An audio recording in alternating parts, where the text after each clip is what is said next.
Sanay tayong mga Pinoy sa baha at bagyo, kaya naman kahit lagpas tao na ang tubig, nagagawa pa rin nating tumawa at maglaro.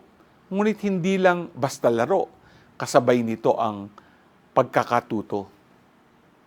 Kung dati, kahit saan na lamang maaabutan ng bagyo, ngayon, ready na ang mga evacuation centers at rescuers at maraming pamilya na rin ang secured with emergency kits. We learn through the years to keep watch and be prepared for the catastrophes brought about by storms. Tila alarming din gaya ng bagyo ang mensahe ng ating ebanghelyo ngayon.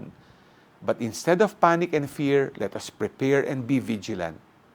Dahil tulad ng bagyo at iba pang kalamidad, walang nakakaalam kung kailan ang end of times.